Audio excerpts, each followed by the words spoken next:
축구라 생각해봅니다. 안녕하세요, 김윤의 축구야기입니다. 제가 오늘 준비한 분석 경기는 FA컵 결승전인 첼시와 리버풀 경기입니다. 두 팀 모두 올 시즌 리그와 카라바오컵에서 치열했던 만큼 FA컵 결승전에서도 굉장히 치열했는데요. 경기도 치열했고 두 감독의 전술에도 재밌는 전술 포인트들이 있었습니다. 그 중에서도 클롭은 핵심 자원인 파비뉴가 부상으로 이탈하면서 파비뉴의 부재를 어떤 식으로 채울지도 굉장히 흥미로운 포인트였습니다.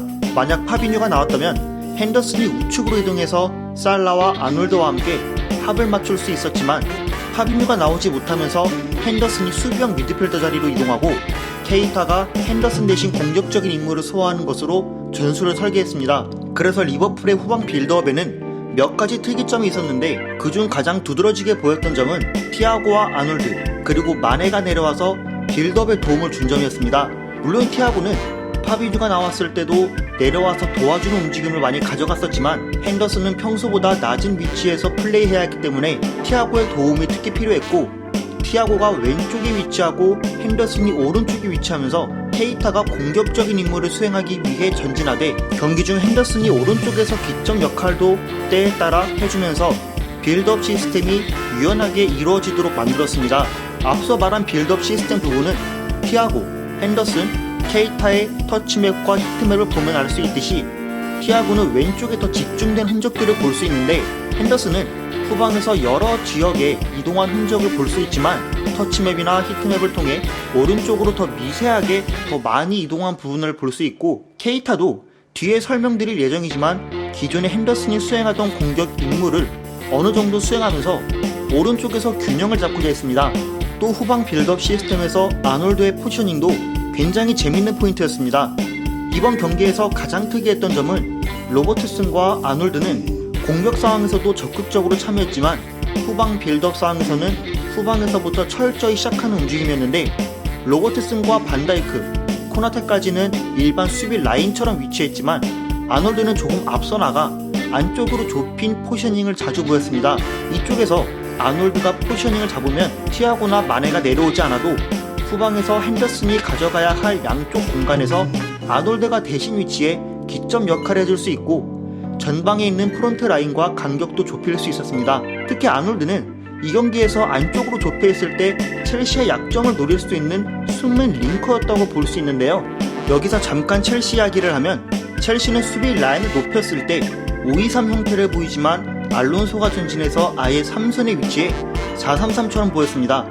알론소가 이렇게 전진하게 되면 조르지뉴 왼쪽에서 수비하게 되고 아놀드와의 거리가 평소에 윙백 자리에 있을 때보다 더 가까워지기 때문에 좁히는 아놀드를 자주 충돌하면서 발이 느린 약점을 어느 정도 거리를 좁히면서 수비할 수 있는 상황이었습니다. 그러나 이렇게 되면 첼시의 수비 라인은 리디거, 실바, 찰로와 리스 제임스로 유지되는데 리디거가 자연스럽게 알론소 목까지 넓은 수비 커버 범위를 감당해야 하기 때문에 리디거가 왼쪽으로 이동할 때 첼시 수비 라인은 자연스럽게 서로의 간격이 멀어지면서 이동될 수밖에 없게 됩니다. 따라서 서로 사이 간격이 멀어지는 틈을 통해 아놀드는 지속적으로 아웃프런트로 주든 인스텝으로 주든 지속적으로 길게 발이 빠른 루이스 디아스에게 주고 반대편에 살라가 마무리하는 그림을 자주 가져가는데요.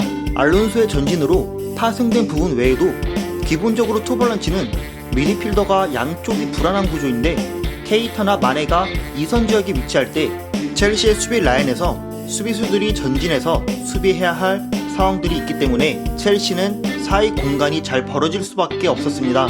또 리버풀의 흥미로운 전술 포인트는 케이타와 마네입니다.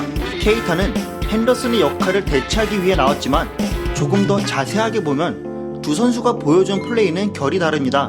물론 케이타와 henderson은 스타일 자체가 다른 선수이기 때문에 케이타가 henderson의 역할을 그대로 소화할 순 없지만 케이타가 주로 보였던 움직임은 마네가 중원으로 내려와 첼시의 압박 진영 틈 사이로 티아고, henderson의 투볼란치가 유지될 때 뒤에서 내려오기 때문에 순간 수적 우위를 잡고 올라가는 경우가 많은데 이때 마네가 내려오면서 생기는 공간을 케이타가 점유하거나 마네가 자유롭게 움직이되 케이타가 오른쪽에서 마네나 살라가 내려오는 타이밍에 맞춰 빈 공간으로 들어가는 움직임을 자주 보였습니다.